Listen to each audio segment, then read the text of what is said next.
Let's turn the Bible to Isaiah chapter 26 and verse number 3 that we have been meditating all through this month. Let me read the verse, Isaiah 26 and verse number 3. The steadfast of mind you will keep in perfect peace because he trusts in you. The steadfast of mind you will keep in perfect peace. The Lord will keep us in peace when we have steadfast of mind. Remember, this verse is among the passages written about the kings of Tyre, Egypt, Damascus, Sidon, etc. Those were dominating people around them. But God was telling the people of Judah, saying that, I want you to be my people. When he says my people, we need to understand God is a victorious God. God is the one who gives success in the lives of his people. Most of the Old Testament that we read, we see about battles and wars among the kingdoms. And when we read about wars and battles, we should not think that God wanted the people to go and fight the battle. Rather than God wanted to prove that his chosen people will be always victorious because he is a victorious God. Not only in the Old Testament time, but also in the times of Jesus. When Jesus died on the cross, his death on the cross is not considered as a defeat. Rather, it is considered as a victory. When you read Colossians chapter 2 and verse number 15, Colossians chapter 2 and verse number 15, Apostle Paul, he writes about the death of Jesus on the cross of Calvary. And how does he say those words? What is the tone reflected when he says these words? You can see there. When he had disarmed the rulers and authorities, he made a public display of them. He talks about how Jesus won over all the evil forces on the cross of Calvary. And then he adds a tone of triumphant. He says, having triumphed over them through Jesus. Praise God. You and me, we have a victorious God with us. The steadfast of mind, as we have been thinking in the last 2 weeks, not only demands a healthy mind. As we talked about last week, not only that we need a renewal of our mind, a steadfast mind also need to think an angle of being a victorious mind. The whole of Old Testament, God always looked for people not only who had steadfast hope in him, faith in him, but also they have tuned their mind towards God in a way God would think about victory. That's why whenever the Lord faced the people when they were in a sinful time, he gave them into the hand of other kings. But when his people began to fast and pray, humble themselves, and start to plead towards God, Scripture says the Lord listened to their cry. And he delivered them from the hands of the oppressors. And Bible says when the hand of God was revealed, there was always a big tone of victory. Amen. God wanted his people to have a mind tuned with him. Mind filled with a victorious attitude. You and me, we live in a time where people face defeated attitudes. People think that sickness has dominated them. Sickness is ruling the world now. We don't have any saying on the sickness. But Scripture says very clearly, one who is with us is greater than anyone else in this world. Yes, the sickness is not new in this world. There has been plagues before. There has been war times before. There has been so many natural disasters before. But in all these things, Bible points out to the very clear one point that we are called to have a victorious mind. In the series of Mind Tuned with God, today we're going to pause and think about, do I have a victorious attitude or a victorious mind? A steadfast of mind, it includes healthy mind, renewed mind, and also a victorious mind. God is calling you, brother. God is calling you, sister, that you and me have a victorious attitude. And when we talk about the biblical concept of victorious mind or attitude, we need to parallelly think about what the world is trying to comment on this, or what the world is having its own perspective. World sometimes uses the frames like having an optimistic outlook. Some people say have positive thinking. Few others they say positive vibrations. Some they say favorable conditions. Now all these psychological words or the words used or the phrases used by other faiths or other religions, it always talks about how you can tune your mind with an expectation of something good that can happen unto you. Positive thinking, optimistic outlook, or favorable situations, all these demand saying that if you have this, you can expect good things in your life. You can expect prosperity in your life. But when you talk about victorious mind in the Bible, it is not just a positive thinking. It is not just a positive vibration. It is not just an optimistic outlook. Victorious mind talks about not about expecting what is going to happen in the future. It is about the victory that you have now. The control that you have upon your life. It is not in someone else's control. It is the Lord who enables you to have a control over your life. Control over your thought patterns. Control over your activities. Because your decision-making capacity control your activities. So this morning, it's very important that we need to have a steadfast of mind saying that, Lord, I need to have a victorious attitude, a victorious mind. We live in a time where people talk about more of suicides. People talk about separations. People talk about failures. People talk about corruptions. And all these things we talk about because their mind is not victorious. They do not have an attitude of growing, but they have a mind of digression. They go towards discouragement and depression. And all these things, it all calls for an important call from God, from the Bible, that we need to have a victorious mind. Remember, victorious mind is not a victorious outlook. Victorious mind is not a positive vibration. Victorious mind is taking control of who you are and what you are in the Lord Jesus Christ. Amen. And that's why when God spoke unto Isaiah through a song about Judah in Isaiah chapter 26, we talk about the steadfast of mind. God will be with the people. God will protect his people. God will give his peace unto them. When they have that victorious mind, when they can take control of their situation, of what God has placed them in the community, the society, wherever they are. Today, we're going to spend the next few minutes contemplating upon this topic about victorious mind and attitude. I want to divide this into two parts. Number one is, how do you know that you have a victorious mind, or how do you identify? In other words, what are the characteristics of a victorious mind? How would you know that one person is able to have a victorious attitude?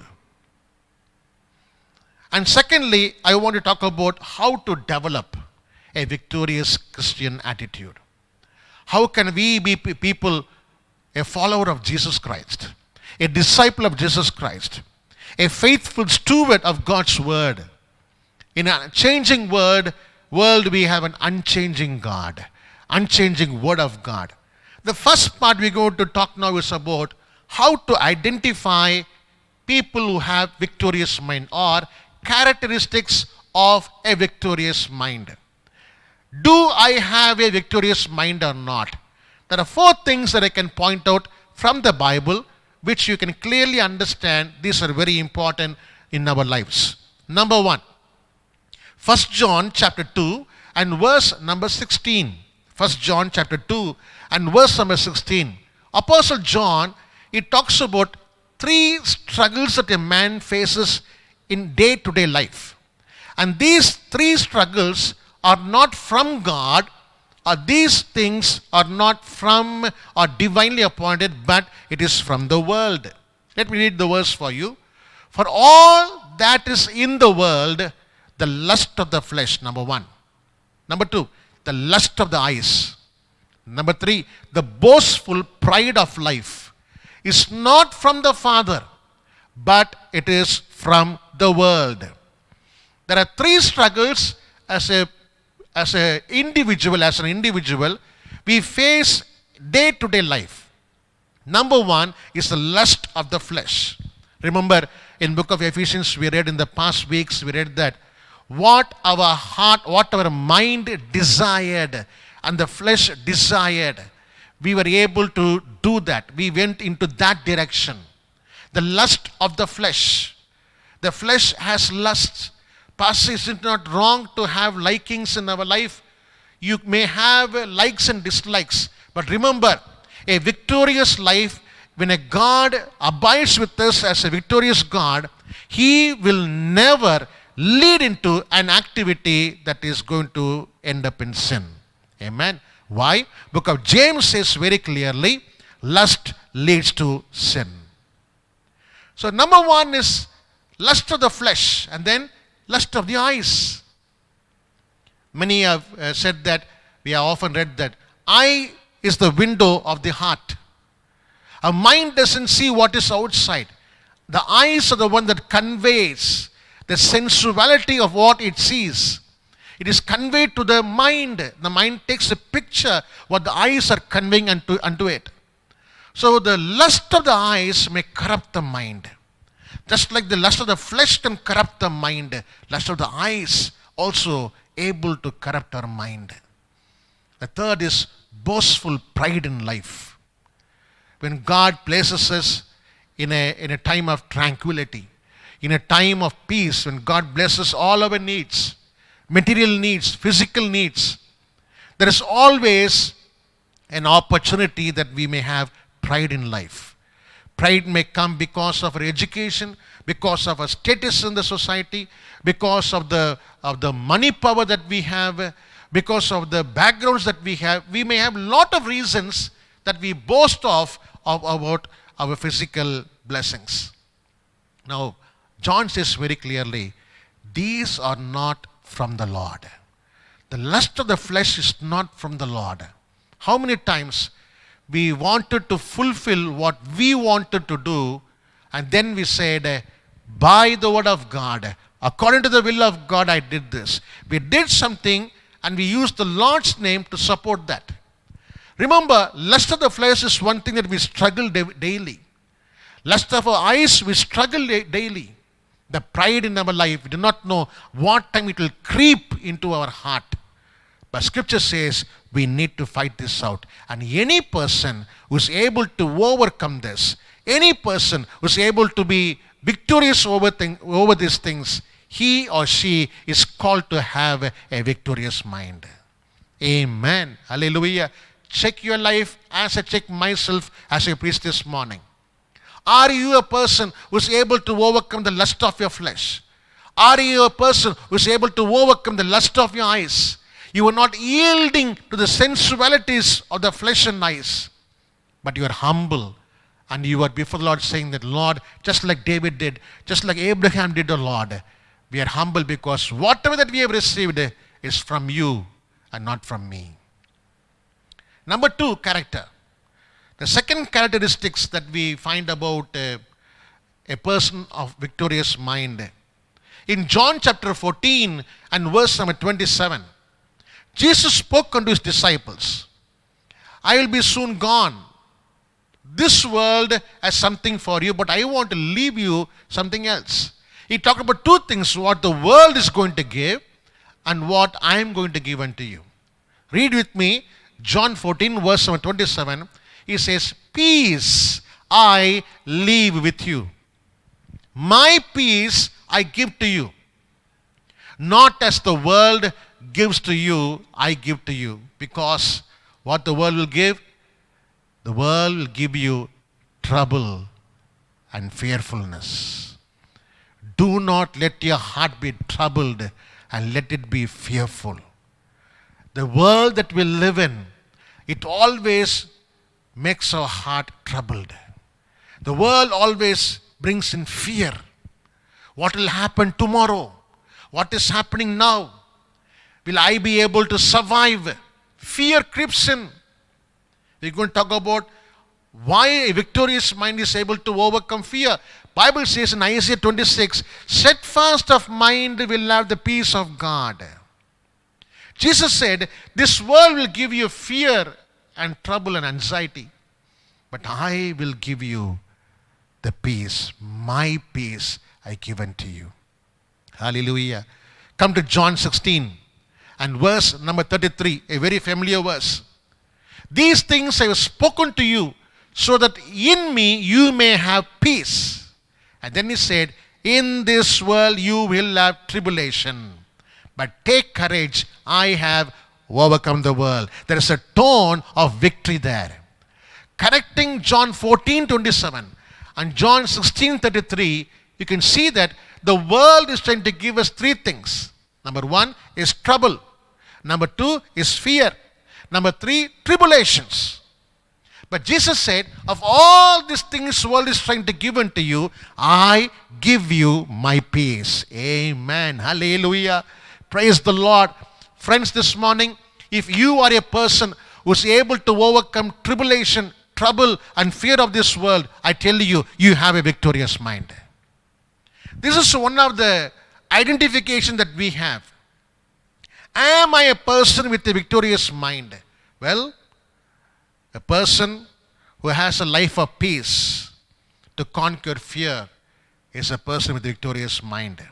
Number one, a person who leads a life of victory over flesh, eyes, and pride. Number two, life of peace to conquer fear. Number three, Romans chapter 8 and verse number 35. Paul talks about who will separate us from the love of Christ. Will tribulation or distress or persecution or famine or nakedness or peril or sword? And then he goes on to say, just as it is written, for your sake we are being put to death all day long. We were considered as sheep to be slaughtered. And verse number 37, in all these things, this means what?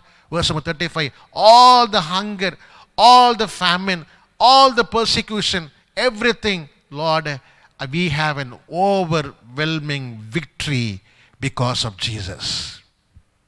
It talks about a life of perseverance. A victorious mind will have a life of perseverance. That's one of the identification, one of the character. A persevering mind will not be worried about the famine around them. A persevering mind will not be troubled about the pandemic happening around them. A persevering mind will say, one who is with me is greater than anybody else in this world. Friends, brothers and sisters, this morning I want to encourage you. God is looking for a steadfast of mind. God is looking for a victorious mind, for a life of perseverance. Paul says, nothing can separate us. Why? We are persevering. When Paul says, he doesn't negate about the things happening to us physically, but he talks about how we can be overcomers. I told you already, this is not just a positive thinking. This is not just a vibration, but this is overcoming the reality and make sure that we are having a victorious route, en route to the purpose of God. Number one, life of victory. Number two, life of peace. Number three, life of perseverance. And number four, 1 Corinthians chapter 10 and verse number 12 and 13. 1 Corinthians chapter 10 verse number 12 and 13. Therefore, let him who thinks he stands, people who think that they are strong, they are not weak, let him not fall. Why? Verse number 13. No temptation has overtaken you, but such as is common to man. And God is faithful, who will not allow you to be tempted beyond what you are able, but with the temptation will provide the way to escape. In other words, to overcome or to be victorious, so that you will be able to endure it. Hallelujah. Fourth is a life of overcoming temptations. Amen. If we have a victorious mind, if we have a victorious attitude, friends, the steadfast of mind will lead us into this kind of victories in our life. I say it again, the four characteristics of a victorious mind. Number one, a life of victory. Number two, a life of peace. Number three, a life of perseverance. Number four, a life of overcoming temptation. These are the characteristics that we see in the New Testament time. These are the ones what God was looking for in the Old Testament, his own nation. Time and again, Judah and Israel, they failed. Somewhere they failed. Not only they failed, they did not accept their failure. They didn't look for a help from the Lord. God had to do it in a hard way, where people will realize, well, this is not going to happen with our own effort.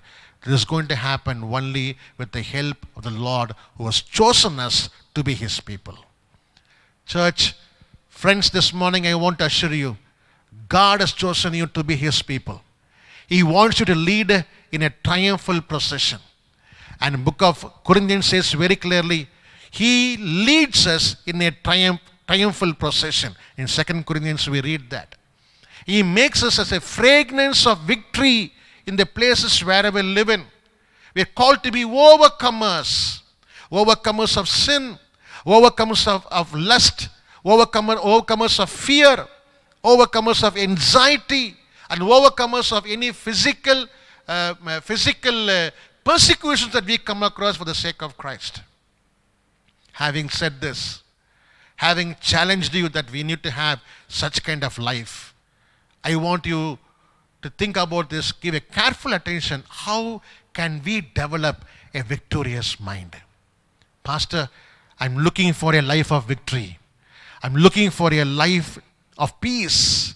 I'm looking for a life of perseverance. I'm looking for a life of overcoming every temptation in my life. How can I develop a victorious mind? This morning, I want to leave you with the ABC for you to keep in your memory easily. The ABC of the victorious mind. How can I develop victorious mind? And number one, be with me. Abiding faith. Abiding faith. Praise the Lord. Come along with me. 1 John chapter 5 and verse number 4 and 5. 1 John chapter 5 verse number 4 and 5. John says like this, for whatever is born of God overcomes the world. Remember, world is a key word. And this is the victory that has overcome the world, which is our faith. Abiding faith is something that should not leave our spiritual walk with God. It should abide with us. Having heard about the characteristics of a victorious mind, we need to know what are the things that are challenging us, isn't it? What is challenging? What are the things challenging my mind not to be victorious? Number one is the world. That's why Paul says, Romans chapter 12, he says, do not conform to the pattern of the world. We cannot conform to the pattern of the world because our mind is getting transformed to the image of God. Be with me. So the world is one enemy fighting with us day in, day out. The world will fight with you. Number two, flesh will fight with you, your own flesh. From head to toe, what we see in front of a mirror, we know very well, Jesus said, flesh is weak, but spirit is willing. Hallelujah. When Paul writes his letters, many times he quoted about few of his disciples like Timothy, like Onesimus, and Apollos. Few of them were supposed to come in appointed time. They couldn't make it because they were sick. They were disciples of Jesus. They were mighty people used by God. But in their flesh they were weak. And Paul even acknowledged about his weakness in his own flesh. Flesh is weak. And that's why we have a daily battle with our flesh. Not only the lust of our flesh, but also for the weaknesses of our flesh. So world is fighting with us. Flesh is fighting with us. Number 3, there is an unseen enemy called Satan, the devil. Peter says very clearly, he is like a prowling lion looking for an opportunity to devour us. He's always looking for a chance and an opportunity to devour. So we face an unseen enemy. We see a person struggling with us. And that's why world, flesh, and devil, every day we need to overcome them. Our mind need to win the battle with them. When I preach, this is easy to say, easy to listen for you. But when we try to practice this, this is where we have a warfare. Praise the Lord. Remember when Paul talked about warfare in Ephesians chapter number 6, he said very clearly, our struggle and our battle is not against flesh and blood, but against the principalities and the powers in the heavenly realm. Amen. He says, we have a struggle, but not the struggle with the flesh and blood. Flesh that we are dealing with daily, but there is something unseen. And that's why we need the ABC of victorious mind. Church, this morning, when I talk about we have a faith, what kind of faith? A faith that can overcome the world. Hallelujah. One that we are facing every day. One that we are living in every day. One that we are relating to every day. That is the one, is an enemy to us, trying to influence us, corrupt our mind, corrupt our thinking, corrupt our attitude, and lose the best of us in the Lord. Remember 1 John chapter 5 verse number 4 and 5. Whatever born of God overcomes the world. And this is the victory that has overcome the world, our faith. And who is the one who overcomes the world? But he who believes that Jesus is the Son of God. And he who believes Jesus is the Son of God and abides with him, believes in him, he will have a victory over the world. If you are with me, hallelujah, amen. I declare this morning that you and me are called to be overcomers of this world. May God give you wisdom and knowledge as I enumerate this point. The A of victorious mind is abiding faith. I'll give you an example of a character in the Bible called Caleb. Caleb in Old Testament time, I have spoken this many times before, mentioned many times before, I say it again for the sake of the sermon. Caleb probably had a Jewish mother and a Gentile father. Mixed race. He was not a pure Jew. Caleb was not a born Jew, but he was a Jew of faith. He chose Jehovah as his own God. He gave his loyalty. He made sure that he will cling on to him what may come, what may happen. Scripture says in Joshua chapter number 14 and verse number 7 onwards, Caleb said, I was 40 years old when the Lord sent me from the Kadesh Barnea to spy out the land. What kind of message he brought in? He brought a message that was in his heart. Be with me very carefully. He did not bring a decision that came out of any discussion. It was a decision of his heart. Why? His heart was clinging on to God. What kind of heart? Verse number 8. Nevertheless, my brethren who went up with me made the heart of the people melt with fear. I told you already, world gives you fear. Amen. But Caleb says, but I followed the Lord, my God, fully. Hallelujah. Abiding faith. Caleb lived in a time where people's mind was not stable. They were in a wilderness journey. Lot of people were dying around him.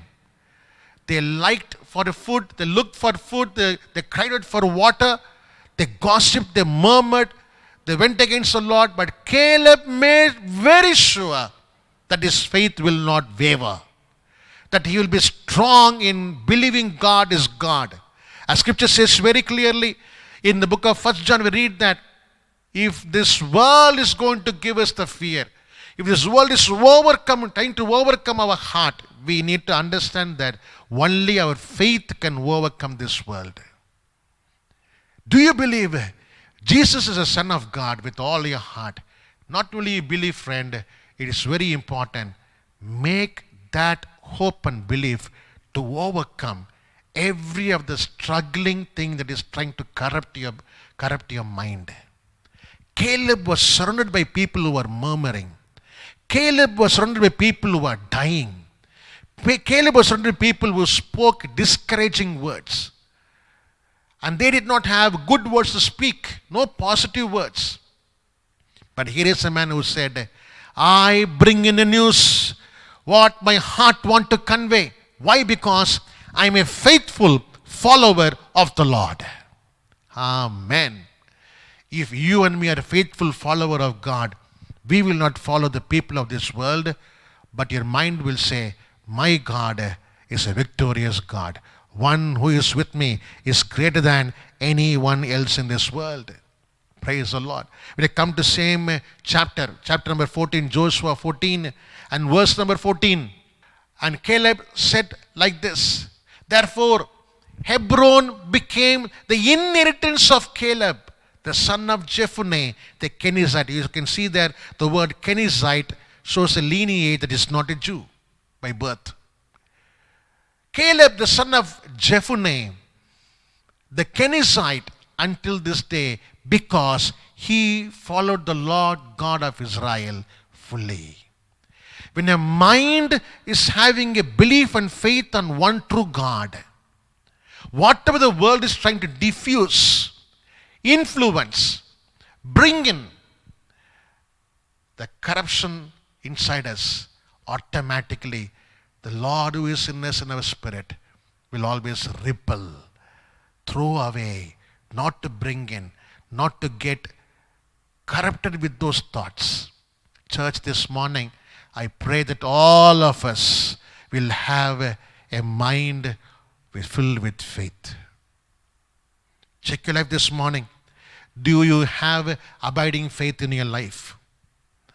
All around his own physical body, as he was walking in the wilderness, so many people are dying, but Caleb's eyes were focused on going to Canaan.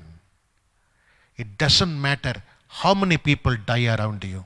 It does matter how much you are focused to reach the Canaan, to reach the promised land of God. Friends, you and me, we have a challenge this morning. Let's come to New Testament time. How do we have this overcoming faith? How do we have this abiding faith to have an victorious mind? Galatians chapter 2 and verse number 20, again a very familiar verse. Paul says, I have been crucified with Christ. It is I no longer who live, but Christ lives in me. Then he says, Christ living in me, I am crucified with Christ, but how do I live? How my life is able to be possible?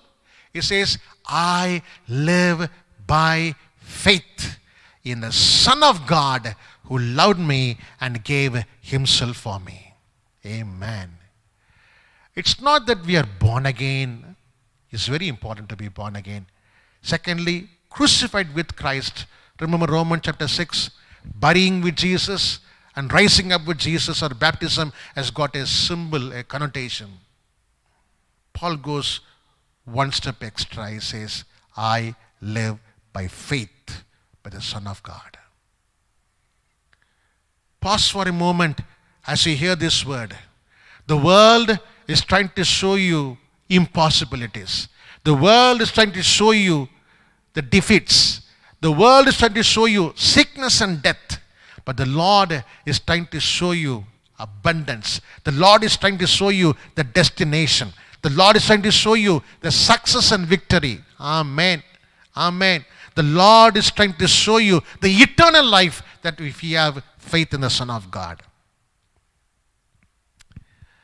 When you come to Hebrew chapter 12 and verse number 2, the Hebrew writer says very clearly, having set your eyes upon the goal, fixing our eyes upon Jesus, the author and the perfecter of our faith.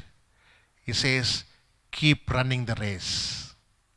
Keep running the race. This morning, yes, the world will be troubling you. Yes, the world is troubling you. But this morning there is a word of prophecy, a word of promise unto us saying that we need to fix our eyes upon Jesus. Hold on to our faith. Not to be influenced by the world, but to walk, keep on walking towards the purpose what God has laid for us. The A of victorious mind is abiding faith. The B of the victorious mind is the binding love. Amen. Binding love.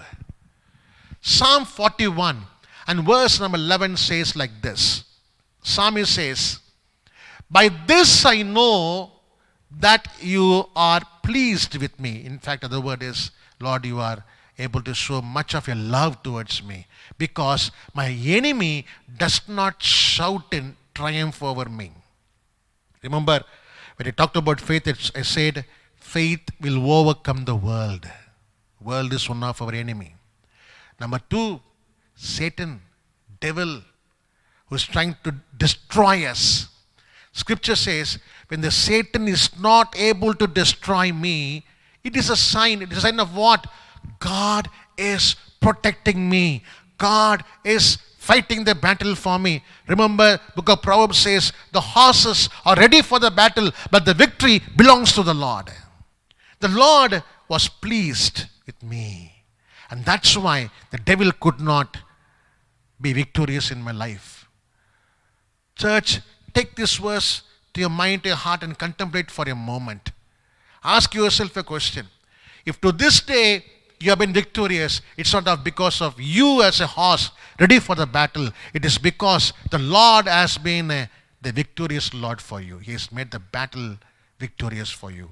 If God has loved us, He expects us to love Him. That's why both the Old Testament and the New Testament comes with a beautiful commandment saying that love your God with all your heart, with all your mind, with all your strength. Church, we need to love God. Let me take you to New Testament. John chapter 15, verse number 4, 5 and 6. When you read these verses have something to convey good as well as the contra. If you don't do it, what will happen?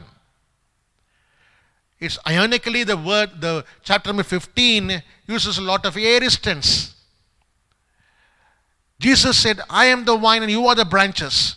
A beautiful parable, a beautiful analogy he gives there. And he goes on to say in verse number 4, every verse number 4, 5 and 6, something demanded, and if not, what will happen? What is demanded? Abide in me and I in you. As a branch cannot bear fruit of itself unless it abides in the vine. And goes on to say, if it doesn't abide, what can you do? Neither can you unless you abide in me. You cannot bear fruit, number 1. If you don't remain in Christ, if you don't bind yourself in Christ, you cannot bear fruit. That's number 1. Number 2, let's see there. I am the vine, you are the branches. He who abides in me, he who binds himself with me, and I in him, he bears much fruit. And he goes on to say, if you don't do that, what will happen? Without me, you can do nothing. God says, you cannot be victorious. The word abiding is very important, but I'm using the word binding here. The way that the branch and the plant is bound together. There seems to be no gap. There is no difference. As the branches branch out, it has got the same texture. same quality, same fragrance, same leaves, nothing to change. It's just a reflection of the main branch, main stem. Remember, church, when you and me are abiding in Christ, we are the reflection of Christ in this world. And that's why devil doesn't want us to reflect the Lord. Satan is always like a prowling lion, looking for an opportunity where he can devour us. He wants to remove the God's reflection away from our life. Our mind need to focus more on binding with God. And verse number 6, I said about 4, 5, and verse number 6. If anyone does not abide in me, he is thrown away as a branch and dries up, and they gather them and cast them into fire, and they are fully burnt away. So 4, 5, and 6 talks about binding ourselves in Christ. The word abiding in Christ or remaining in Christ, it very simply means that strongly put in Him. We don't move away. What is the explanation of this?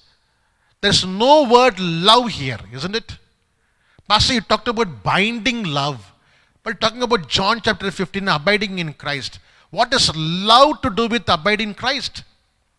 When you come to verse number 9 to 11, you can see the continuous verses, the context, we can see what Jesus meant.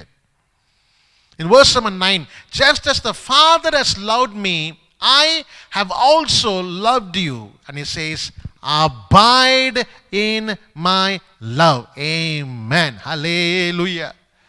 What is that binding factor? Love is the one that binds the stem and the branch together. We are not in Christ with any other bond. The Lord loved us first. Amen. We reciprocate the love. We reflect the love. The more that we can love the Lord with all our heart, with all our mind, with all our strength, again, it's just a reflection of the God's love towards us. Verse number 10, the sign of loving God. If you keep my commandments, you will abide in my love.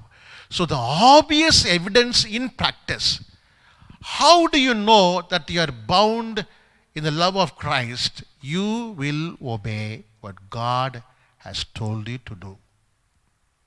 Obeying is a key factor of loving God. Amen.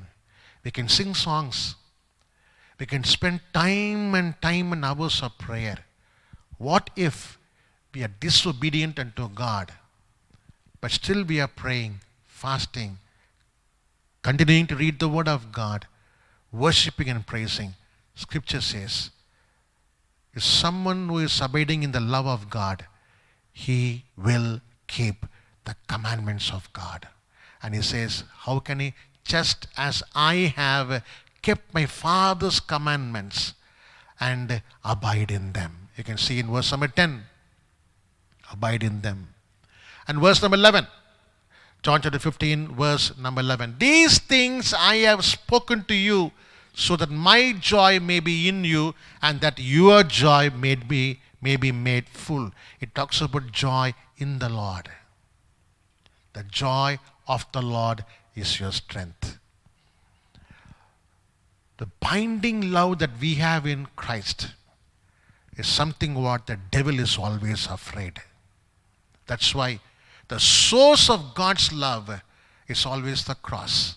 You think about cross, you speak about cross. When you say cross, we don't mean the wood hanging there. We talk about the Christ who hung on that wood.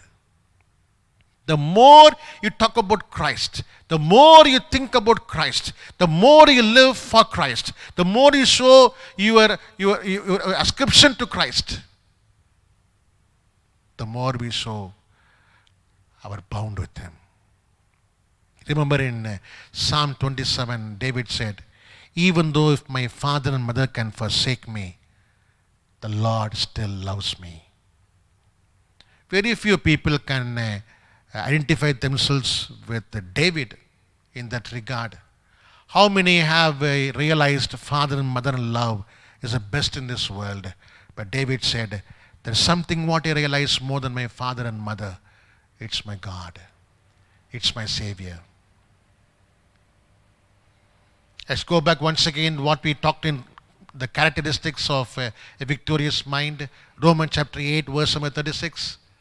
Paul says, what can separate me from the love of Christ? Irrespective of all physical and spiritual challenges. Paul is enlisting there about tribulation, distress, persecution, famine, nakedness, peril and sword. When they come to verse number 38 and 39. Verse number 38. He says, neither death nor life. You can see there. Angels nor principalities. Again talk about devil there. Devil is always trying to separate you from the love of Christ. A mind of a Christian which is away from the love of God is a defeated mind.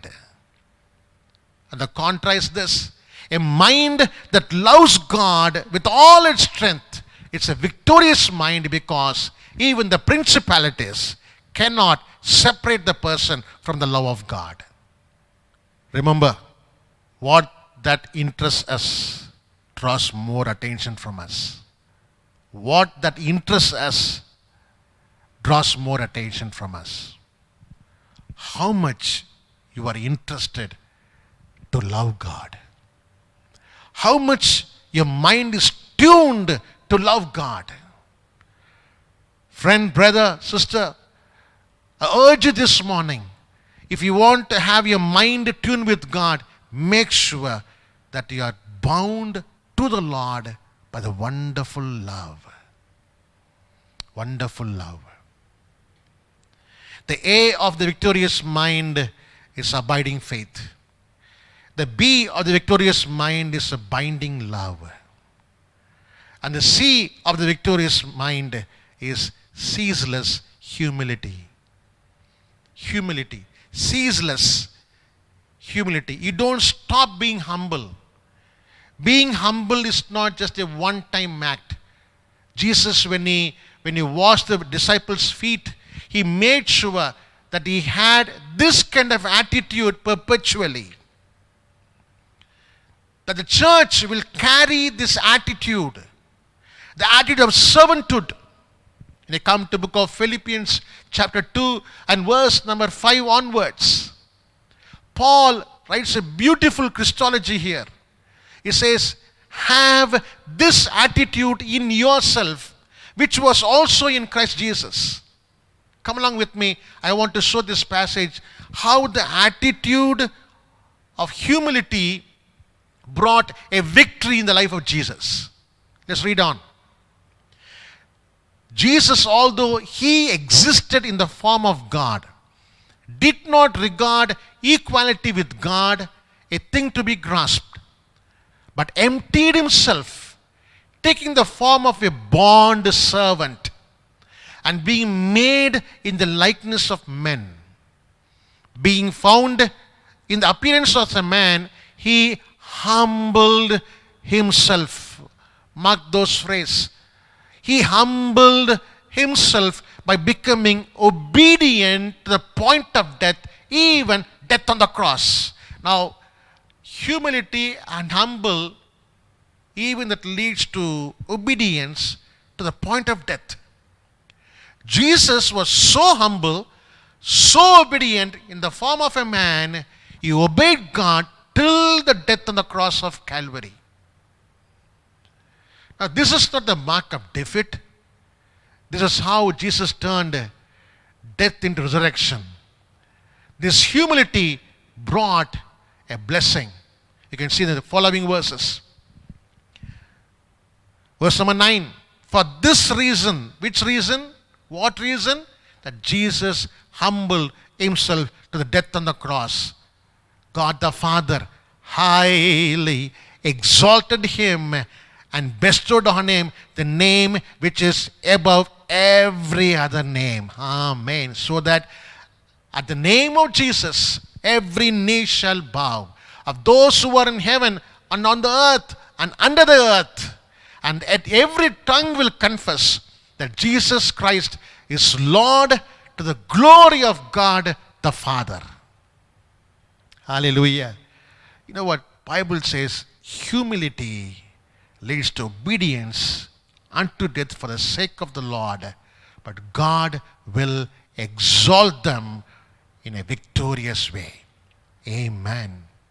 In 2 Chronicles we read, if my people shall humble themselves and turn from their wicked ways, the Lord will look down from heaven, listen to their prayers, and heal their nation. One of the key points of a prayer is that our prayer need to be a prayer that has humbled ourselves.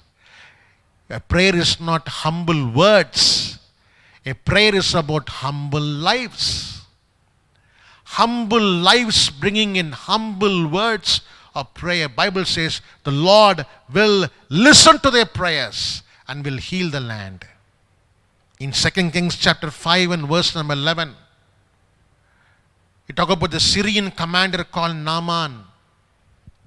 He was having leprosy. He took the advice of the servant maid and he has come to see Elisha. But Elisha did not come out of his place to meet him. He sent a word saying that go and dip yourself 7 times in the river Jordan. When he heard these words in chapter 5 verse number 11, Naaman had a pride that did not allow him to obey what the man of God was saying. Scripture says, I thought this man will come out, the prophet will come out. He will raise up his hand towards heaven and call upon the name of the Lord, and he will touch my leprosy and I will be healed. He expected something. That's what pride will do. Pride will develop expectations that may be contradictory what God has planned for you. Listen to this sermon very carefully. Pride can lead to expectation those are contradictory to God's plans. We need to arrest that pride. We need to bring it captive the knowledge of Jesus. 2 Chronicles chapter 32, verse number 24 onwards, King Ezekiel, he was ill and he prayed to the Lord. Beautiful, isn't it? He was sick and he prayed to the Lord, and the Lord spoke to him and gave him a sign. But listen to this. But Ezekiel gave no return for the benefit he received, because his heart was proud. As clear as like that. Sometimes we are the benefactors of God's blessings, but we don't retaliate. We don't respond. We don't thank him. We are not faithful. Because of what Scripture says, he did not respond for the benefit because his heart was proud. Friends, let's check our lives this morning. If we have received the blessings from the Lord and we have not responded, probably the pride in our life is next to the world, next to the devil, as a fleshly desire will kill us into sin, will lead us into lust, will lead us into lust of the eyes and flesh, will succumb. We will yield to those unwanted sinful behaviors. God be with us and help us. We need to retaliate. We need to stand against this kind of pride in our life. How do we do that? 2 Corinthians chapter 10 and verse number 5. Paul accepts that he has a war in his flesh, as he told already. He talks about not walking in a fleshly desire, but he talks about the weakness of his flesh, the sickness of his flesh, the war, the battle that he faces every day. But he did not want those things of the flesh to intervene with his apostolic ministry. So he says in verse number 5, we are destroying speculations. And every lofty thing raised up, every pride moments in our life that is rising against the knowledge of God. And we are taking every of those attitude, thoughts of our mind captive to the obedience of Jesus Christ. Remember, Jesus showed humility unto obedience, and God gave him the victory. Bible says here, Paul says very clearly, bringing all my thoughts, bringing all my attitude that is standing against the humility of the Lord, I bring captive in Jesus Christ. When I do that, God is exalted. I am victorious. I am an overcomer. Hallelujah. I'm not yielding to flesh, I'm yielding to the Spirit. Praise the Lord. Church, the A, B, C of a victorious mind, there are many, but time allowed, we have meditated upon this. Not only the 4 characteristics of a victorious mind. Let me summarize what I said this morning.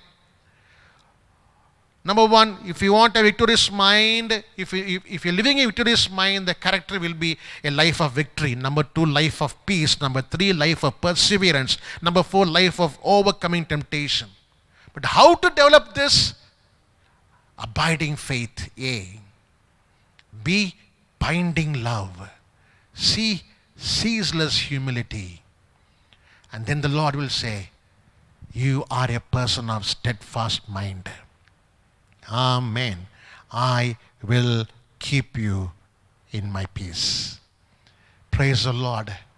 I want to leave these words with you for your meditation and for your decision and commitments. But we as a church, we need to take this very seriously. In a world, defeated attitude has become a prime thing nowadays. We read lot of suicides, lot of depressions, discouragements all around us. But friends, you and me are called to make a difference. You and me are called to have a victorious mind. Not a discouraging mind, but a victorious mind. Not a depressed mind, but a mind that is awakened by the Spirit of God. Hallelujah. Not a losing side, not a defeated person, but people who face victorious day to day and day in, day after. We need to ask the help of the Holy Spirit. The Lord who resides in the Spirit to keep nudging our mind to make us overcomers. To make us overcomers. We need to strive for a life of victory. This is not a one-day event. This is not a one-time affair. This is a perpetual happening. Abiding faith, binding love, ceaseless humility. All these things doesn't cease, doesn't stop for one moment. The moment we start to walk with our Lord, we happen to walk with this also. Let's not be distracted with our external factors. Let us tap the divine favor, divine power, and divine hand upon our lives, friends. Born in Christ is the wholesome key for the victorious mind of a Christian. Shall we pray? Father, thank you, Lord, for the beautiful time given to us to meditate upon your word. Your words are light into our path and a lamp unto our feet, O Lord. Father, we want a life of victory. We want a life of peace. We want a life of perseverance. We want a life of overcoming temptations in this regard. Lord, make us to be another Caleb. Make us to be another Apostle Paul. Make us to be people who can abide in faith. Make us people who are constant love with God, binding love with God. And make us people to have ceaseless humility. Make us to be like a servant serving the master. Give us a sense of humbleness. I pray for myself. I pray for all the people who are watching us online, listening to this prayer. I pray that every evil clutches will be broken. Every defeated attitude will be changed. Hallelujah. I pray for the deliverance of the Holy Spirit. God will wake us up from our slumber, from our tiredness, from our depressions, from our discouragements, O Lord. But lead us and guide us on to the purpose what you are ordained for, O Father. We thank you. We give you the glory and honor. In Jesus' precious name we pray. Amen. And bless the Lord, O my soul. All that is within me, bless his holy name. Bless the Lord, O my soul, and forget not all his benefits. May the grace of the Lord Jesus Christ, and the love of the Father, and the sweet presence and the fellowship of the Holy Spirit be with us and with all the saints of the world. And everyone said, Amen. God bless you. Thank you for joining us. Be blessed and be safe till we meet again. God bless you. Jesus,